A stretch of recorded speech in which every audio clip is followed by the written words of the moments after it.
नमस्कार. गणपतीच्या सगळ्यांना खूप साऱ्या शुभेच्छा. आजच्या एपिसोडमध्ये म्हणजे जर मी शॉर्टमध्ये एक्सप्लेन करायला जाऊ तर विंजे सरकारांना जाग येते आणि मीनवाईल इकडे श्रीकला आणि पोपटराव प्लॅन करणार आहेत की कसं म्हणजे मोठ्या बाईंचे पैसे चोरायचे आहेत. आणि इकडे मोठ्या बाई आणि इंदू प्लॅन करणार आहेत की श्रीकलाला रंगेहात पकडायचं आहे. चला बघूया डिटेलमध्ये आजच्या एपिसोडमध्ये काय काय घडले. नमस्कार. आजच्या भागात आपण बघणार आहोत इकडे विंजे सरकार झोपेतून उठतात आणि तेव्हा ते विचार करायला लागतात, मी इथे काय करतोय, तेही या बैलगाडीच्या चाकाजवळ. असं कसं काय होऊ शकतं? मला तर सगळ्यांचं सगळं कळतं, पण आता अचानक माझ्या डोक्यात काही येत नाही आहे. मला कोणीतरी मारलं आहे असं मला वाटते, पण मी इथे कसं काय आलो? नेमकं माझ्याबरोबर घडलं तरी काय आहे? मला याचा का अंदाज लागत नाही? काहीच कळत नाही आहे हे काय घडलं आहे.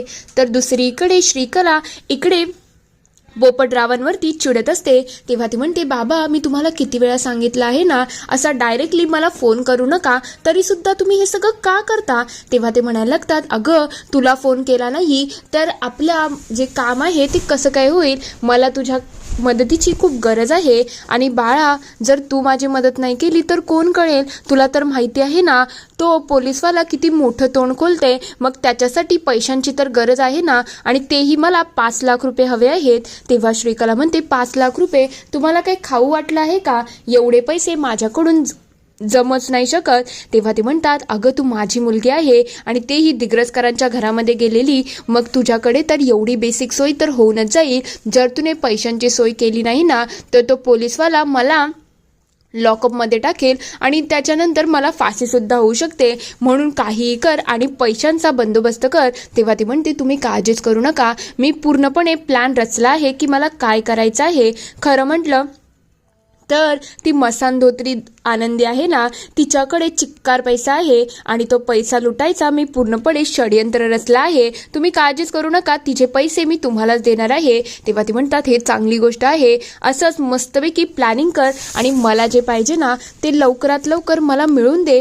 तसंही तू माझी लेक आहेस हे कायम आठवण ठेव की मला पैशांची गरज आहे. तेव्हा ती म्हणते, तुम्ही काळजी करू नका, मी लवकरच या सगळ्या गोष्टी करणारच आहे, पण त्या पहिले आज रात्री रत्नाला पाठवा, म्हणजे जे पैसे आहेत ना ते तिला देता येतील. तेव्हा ते म्हणतात, ठीक आहे, काही हरकत नाही. श्रीकला हे सगळं करून खूप खुश झालेली असते की फायनली आपल्या हातात सगळे सूत्र येत आहेत. दुसरीकडे इंदू आणि मोठ्या बाई सगळ्या गोष्टींची प्लॅनिंग करत असतात. तेव्हा इंदू म्हणते, कसं आहे मोठ्या बाई माहिती का, ज्याची फितरतच खराब असते ना त्याच्यासमोर सगळ्याच गोष्टी चुकीच्या असतात आणि श्रीकलाच्या बाबतीत तसंच काहीतरी झालं आहे. तेव्हा मोठ्या बाई म्हणतात, मला तर माहितीच होतं ती 1 नंबरची चोर आहे आणि त्या चोरासाठीच तर आपण षडयंत्र रचलं आहे ना, आता ती लवकरच आपल्या प्लॅनमध्ये फसेल. तेव्हा मोठ्या बाई म्हणतात, हो ते तर होणारच आहे. तेव्हा इंदू म्हणते, पण मोठ्या बाई ती खूप शातीर सुद्धा आहे, कधी काय करेल ना याचा कोणी अंदाज सुद्धा बांधू शकत नाही, म्हणून मी काय तुम्हाला सांगते, तिच्याशी आता थोडं लांबच मेंटेन करा. तेव्हा मोठ्या बाई म्हणतात, ती एकदा मला फसवू शकते, दरवेळेला मला असं फसवू शकत नाही. खरं म्हटलं तर ती शेर असेल ना तर मी क्विंटल आहे आणि तिला तर मी पुरून उरेल, कारण की मी आनंदी दिग्रजकर आहे, मी अशी तशी नाही आहे. आणि यावेळेस तर तिच्यासाठी चांगला सापळा रचला आहे. जर ती या सापळ्यामध्ये अडकली ना तर आपल्याला जे पाहिजे ना ते सगळं काही व्यवस्थित होईल. खरं म्हणजे तर आपल्याला हे सगळं व्यंकू महाराजांना सांगायला पाहिजे, पण ती श्रीकला इतकी नालायक आहे ना, तिच्यामुळे काही कोणाला सांगता येत नाही आहे. आता आपल्याकडे तिच्या विरुद्ध पुरावा मिळाला ना तर आपल्याला कोणत्याच गोष्टीचं प्रॉब्लेम येणार नाही. तर दुसरीकडे इकडे नारायणी आणि श्रीकला दोघीही बाहेर जात असतात. तेवढ्यात इंदूचं लक्ष जातं आणि ती म्हणायला लागते, बघा बघा ही श्रीकला कुठेतरी चालली आहे, हिला आपल्याला थांबवायला पाहिजे. मला असं वाटते ही पैसे चोरलेले द्यायला चालली असेल. तेवढ्यात मोठ्या बाई मागून आवाज देतात आणि म्हणतात, काय ग नंददानी भाऊजाई कुठे चालली आहे? श्रीकला ते ऐकल्यानंतर थोडी डचकून जाते. तेव्हा ती म्हणायला लागते, जरा पाय मोकळे करून येतोय. नारायणी ताई सुद्धा तिच्या बाजूनेच असतात. तेव्हा मोठ्याबाई म्हणतात, आपला एवढा मोठा वाडा आहे तरी तुम्हाला पाय मोकळं करायला दुसरीकडे जायची काय गरज आहे? तेव्हा श्रीकला म्हणते, कसं आहे आपल्या वाड्यामध्ये विठुरायांची मूर्ती नाही ना आणि व्यंकू महाराजांचं कीर्तन सुद्धा नाही आहे, त्याच्यामुळे बाहेर जायची तर गरज आहे ना. तेव्हा इंदू म्हणायला लागते, आज व्यंकू महाराजांचं कीर्तन आहे? तेव्हा श्रीकला म्हणते, हो तुम्हाला माहिती नाही का ताई, खरं म्हटलं तर आज मला जेवढं माहिती आहे की भाऊजी येणार नाही कीर्तनाला, पण तुम्ही तर त्यांच्या शिष्य आहेत, तुम्हाला कसं काही माहिती नाही. हे ऐकल्यानंतर इंदूला फार वाईट वाटत असतं की मला कोणी कीर्तनाबद्दल सांगितलंच नाही आणि श्रीकला तिला मुद्दामून खिजवत असते. तेव्हा मोठ्या बाई म्हणतात, एखाद वेळ नसेल माहिती तर काही फरक पडत नाही, एवढी कोणती मोठी गोष्ट झाली नाही. खरं म्हटलं कामाच्या व्यापामध्ये सगळं काही राहून जातं, पण श्रीकला तुझ्या हातामध्ये काय आहे ग जे तू घेऊन चालली आहे. श्रीकलाच्या हातामध्ये एक पिशवी असते आणि त्याच्यामध्ये थोडं सामान असतं. तेव्हा श्रीकला म्हणते, काय नाही, ग्रंथ आणि पाण्याची बॉटल आहे. तेव्हा इंदू म्हणते, मग दाखव ना काय त्याच्यामध्ये. तेवढ्यात नारायणीताई म्हणतात, हे सगळं करायची काय गरज आहे. तेव्हा श्रीकला लगेच रडण्याचं नाटक सुरू करते. आज जर माझा नवरा असता तर माझ्या बाबतीत असं कोणीच काही वागलं नसतं ना. बरोबर आहे, माझा नवरा वारला आहे म्हणून तर तुम्ही सगळे माझ्या विरुद्ध असे वागताय ना. मला खरंच आज माझ्या नवऱ्याची खूप जास्त आठवण येत आहे. तेव्हा मोठ्या बाई म्हणतात, याच्यामध्ये नवऱ्याला टाकायची काहीच गोष्ट नाही आहे, जे दाखवायचं आहे ते दाखव. आणि तसंही तू म्हणते ना त्याच्यामध्ये ग्रंथ आहे, मग एवढा काय प्रॉब्लेम आहे दाखवण्यामध्ये. तेव्हा इंदू म्हणते, दाखव की काय आहे, आम्हालाही खरं खोटं होऊ दे. तेव्हा नारायणताई म्हणतात, तुम्ही दोघी अति करताय असं वाटत नाही का तुम्हाला. तेव्हा मोठ्या बाई म्हणतात, नाही, बिलकुल करत नाही आहोत, आम्हाला बघायचं आहे त्याच्यामध्ये काय आहे. तेव्हा श्रीकला म्हणते, नाही मी दाखवणार नाही. का मी दाखवू. तेव्हा मोठ्याबाई आणि हिंदू खूप आग्रह धरत असतात, कारण की त्यांचा संशय असतो की याच्यामध्ये नक्कीच पैसे असतील. तेव्हा श्रीकला म्हणते, ठीक आहे, तुमचा माझ्यावरती विश्वासच नाही आहे ना, म्हणून तुम्हाला आता जे करायचे ते करा. ही घ्या माझी पिशवी आणि चेक करा याच्यामध्ये काय आहे. तेव्हा तिला समजून चुकलेलं असतं की यांनी काही ना काही षडयंत्राचा विचार केला आहे. इकडे श्रीकला धसाधसा रडायला लागलेली असते की माझ्या बाबतीत काय घडलं आहे आणि काय नाही. तेवढ्यात इंदू ती पिशवी चेक करते तर त्यात पिशवीमध्ये ग्रंथ आणि पाण्याची बॉटल असते. ते बघता श्रीकलाच्या चेहऱ्यावरती मस्त आनंद आलेला असतो की फायनली यांना मी उल्लू बनवलं. इंदूला थोडं वाईट वाटत असतं की आपलं काम सक्सेसफुल झालं नाही. ती लगेच ती पिशवी श्रीकलाला वापस करते. तेव्हा नारायणीताईच्या जवळ श्रीकला अजूनच रडायला लागते आणि म्हणायला लागते, बघा माझ्या बाबतीत कोण कसं वागते ना याचा काही अंदाजच लागत नाही आहे, हे सगळं चुकीचं आहे ना. तेवढ्यात तिथे व्यंकू महाराज येतात आणि श्रीकलाला रडताना बघून ते विचारतात, काय झालं श्रीकला, तू का रडत आहे, सगळं ठीक आहे ना. तेव्हा नारायणीताई म्हणतात, काका तुला काय सांगू ग. तेवढ्या श्रीकला अडवते आणि म्हणते, काय नाही, कोणाला काही सांगायची गरज नाही आहे. इकडे व्यंकू महाराज विचारत असतात, काय ग काय झालं श्रीकला, सगळं ठीक तर आहे ना, तुला बरं तर वाटते ना. तेव्हा श्रीकला म्हणते, काय नाही बाबा, खरं म्हटलं तर मला थोडी आठवण आली आणि त्याच्याचमुळे मी विचार करत आहे की जरा मंदिरामध्ये जावं. तेव्हा चला, मला असं वाटते मंदिरामध्ये जाणं जास्त गरजेचं आहे. आता विठुरायाच्या समोर बसूनच मला थोडं बरं वाटेल आणि मोकळं सुद्धा वाटेल. हे सगळं ऐकल्यानंतर नारायणीला खूप तिच्यावरती दया येते की श्रीकला किती चांगली आहे ना, तरी सुद्धा सगळेजण तिच्यावरती आरोप करतायत आणि सगळे तिला एवढं हडतूड करतायत. हे सगळं झाल्यानंतर श्रीकला तरीही नाटक करायला सुरुवातच असते.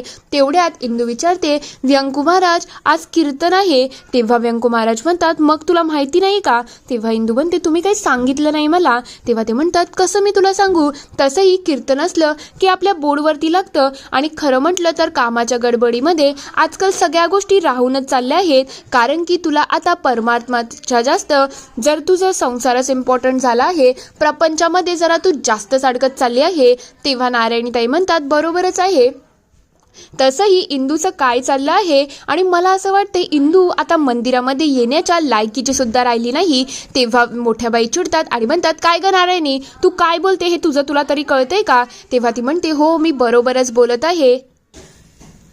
तेव्हा ती म्हणायला लागते की खरं म्हटलं तर इंदूचं जे जसं लोकांच्या बाबतीत ती क्लेश करते आणि त्यांच्या मनाबद्दल एवढं सगळं वाईट साईड बोलते ना, तिला मंदिरामध्ये आणि खरं म्हटलं तर तिला टाळकरी म्हणून सुद्धा हक्क नसावा. तेव्हा व्यंकू महाराज म्हणतात, काय झालंय नेमकं, कोणी मला काही सांगेल का. तेवढ्यात मोठ्या बाई म्हणायला लागतात, काय नाही, नारायणी पराचा कावळा करते, अजून काहीच नाही आहे, तुम्ही तिच्याकडे जास्त लक्ष देऊ नका. तेव्हा नारायणीताई म्हणतात, हो का, मी पराचा कावळा करते की तुम्ही दोघी ज्या वागताय त्याचा काही ताळतंत्रच राहिलं नाही, येऊन जाऊन जे काही चाललं आहे ना ते अगदीच चुकीचं चाललं आहे. तेव्हा श्रीकला म्हणते, ताई आपल्याला मंदिरात जायचं आहे ना, आता वादाची गरज नाही. तेव्हा व्यंकू महाराज पुन्हा विचारतात, काय झालंय नेमकं, कोणी मला सांगेल का. तेव्हा नारायणीताई म्हणतात, काका तुला आता कीर्तनाला उभं राहायचं आहे, म्हणून आता या विषयावरती बोलायची गरज नाही आहे. खरं म्हटलं तर मला असं वाटते हा विषय आत्ताच थांबायला पाहिजे. तू एक काम कर, तू श्रीकलाला घेऊन मंदिरामध्ये जा, मी मागून येते.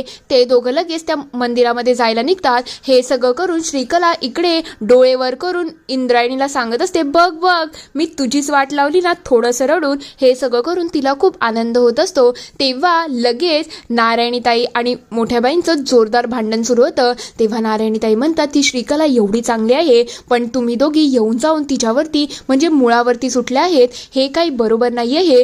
तुम्हाला काय झालं आहे जे सतत तिचा एवढा राग करताय, हे काही बरोबर नाही. तेव्हा इंदू म्हणते, खरंच नारायणीताई तुला असं वाटतंय का की मी अशी मुलगी आहे? तेव्हा ते म्हणतात, हे बघ आता खरं म्हटलं तर श्रीकलाने थांबवलं नाही तर तुमचं जे भिंग आहे ना, मी सगळ्यांसमोर उघडं केलं असतं. हे शेवटचं वेळ आहे जेव्हा मी सगळ्यांना सावरून घेतलं आहे. पुढच्या वेळेला मी एकदाही मागे पुढे बघणार नाही. मी सगळ्यांसमोर सगळ्यांची पोलखोर करेल, हे सुद्धा आठवण ठेवा. आणि यापुढे श्रीकलाशी वागताना जरा ताळतंत्र्यामध्ये वागायचं. तेव्हा मोठ्याबाई म्हणतात, काय ग तुझं तोंड जरा जास्तच चालते, असं वाटत नाही का तुला? तेव्हा नारायणी म्हणायला लागते, काहीच वाटत नाही, तुम्ही जे करताय ना त्यानंतर मी तर जरा कमीच बोलते. तेव्हा मोठ्याबाई चिडतात आणि तिच्या अंगावरती हात उचलायला जात असतील. तेवढ्यात इंदू त्यांना अडवते आणि म्हणते, मोठ्याबाई शांत व्हा, आता तुम्ही असं करू शकत नाही, नारायणीताई मोठ्या आहेत. तेवढ्यात ती नारायणीताईला म्हणते, नारायणीताई एकदा ऐकून तर घे. पण नारायणीताई काहीच न ऐकता तिथून निघून जाते. इंदूला या सगळ्याचं थोडं वाईट वाटत असतं आणि त्यानंतर इंदू आणि मोठ्याबाई सुद्धा कीर्तनासाठी जायला निघतात. इथे हा पूर्ण एपिसोड संपवायला येत असतो. तर तेवढ्यात इकडे कीर्तनाला सुरुवात होते. सगळेजण कीर्तनासाठी मंदिरात जमलेले असतात आणि व्यंकू महाराजांचं जोरदार कीर्तन सुरू असतं. जय जय राम कृष्ण हरी, जय जय राम कृष्ण हरी, जय जय राम कृष्ण हरी, जय जय राम कृष्ण हरी. तेवढ्यात श्रीकला इकडे आजूबाजूला नजर फिरवते की आपलं काम होईल की नाही. तिचं लक्ष जातं की तिथे अजून कोणी नाही तर रत्ना सुद्धा आलेली आहे. म्हणून ती रत्नाला इशारा करते की रत्ना तू थांब जरा, मी तुला लवकरच पैसे देते. इकडे मोठ्याबाई सुद्धा आता मस्तपैकी कीर्तनामध्ये रमलेल्या असतात आणि व्यंकू महाराज सुद्धा खूप छान कीर्तन करायला सुरुवात करतात. विठुरायांवरती येतं आणि एपिसोड इथे संपणार आहे. पुढील भागात आपण बघणार आहोत इकडे विठुरायांचं खूप छान कीर्तन सुरू असतं. त्याच्यामध्ये ते म्हणत असतात, ज्याचं जसं भाव असतो तसंच त्याला देव दिसत असतो. हे ऐकल्यानंतर मोठ्याबाई त्या सगळ्या गोष्टींचा विचार करतात. दुसरीकडे श्रीकला इकडे हातामध्ये फुलं घेऊन सगळ्यांना देत असते. तेवढ्यात तिचं लक्ष जातं की इथे रत्ना सुद्धा बसलेली आहे. ती लगेच तिच्या कमरेमधून एक पॅकेट काढते आणि त्याच्यामध्ये पैसे असतात. ते पॅकेट लगेच ती रत्नाला देते. जसंच ती ते पॅकेट देते, रत्ना लगेच मंदिराच्या बाहेर निघते आणि तिथून पळून जायला लागतच असते. तेवढ्यात इंदू आणि तिची टक्कर होते. इंदूला तिच्या हातचं लागतं आणि रत्ना अक्षरशः घाबरून जाते की हे सगळं काय आहे. इथे हा पूर्ण एपिसोड संपणार आहे. खरं म्हटलं तर इंदू रत्नाच्या खूप जास्त जवळ पोचलेली आहे, पण खरंच ती तिला रंगेहात पकडू शकेल का? तुम्हाला काय वाटतं ते मला कमेंटमध्ये नक्की कळवा. व्हिडिओ आवडला असेल तर लाईक, शेअर, सबस्क्राईब करायला विसरू नका. Thank you for watching.